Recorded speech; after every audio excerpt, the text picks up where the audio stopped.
Sa gawa ng pagpupulong ang Provincial Development Council kaugnay sa Coco Oil Mill Project sa bayan ng Ibahay, Aklan.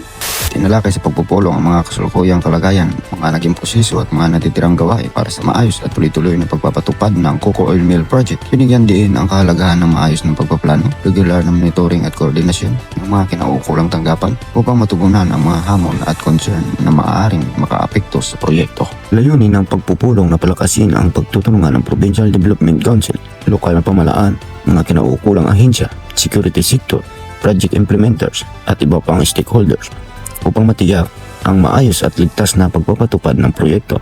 Inaasahang makatutulong ang Coco Oil Mill Project sa pagpapalakas ng lokal na industriya ng NIU, paglikha ng karagdagang oportunidad sa kabuhayan at pagsusulong ng lokal na ekonomiya na makikinabang ang mga residente ng Ibahay at mga karatig na komunidad.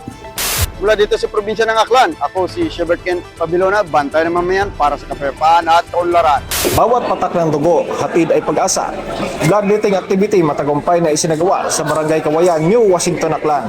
Isang makabuluhang pagkakaisa para sa buhay ang nasaksihan sa Barangay Kawayan, New Washington, Aklan sa isinagawang bloodletting activity na naglalayong makatulong sa mga pasyenteng nangangailangan ng dugo. Nakiisa sa mahalagang gawain ito ang mga volunteer ng Philippine Red Cross, mga kasundaluhan at mga lokal na mamamayan ng New Washington, Aklan na sama-samang naglaan ng oras at nagbigay ng dugo para sa kapwa. Sa pamamagitan ng kanilang voluntaryong pag-aalay, ipinakita nila na ang pagtutulungan ay hindi lamang nasusukat sa salita, kundi sa konkretong pagkilos para sa kapakanan ng iba. Ang bawat kwalipikadong blood donor ay nagiging bahagi ng isang mahalagang misyon, ang makatulong na makapagligtas ng buhay sa oras ng pangangailangan. Nagkaisa ang lahat sa iisang layunin, magbigay ng dugo, magbigay ng pag-asa, at maging bahagi ng pagliligtas ng buhay, sapagkat ang bawat patak ng dugong kusang ibinabahagi, may isang buhay na maaaring mabigyan ng panibagong pag-asa. Mula dito sa New Washington, Aklan, ako si Ace Vigo, bantay ng mamamayan para sa kapayapaan at kaunlaran.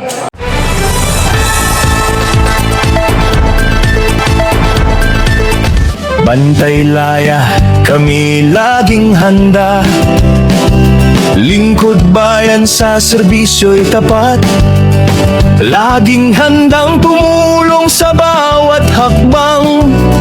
Sa inyong tabi kami maglilingkod ng buong dangal.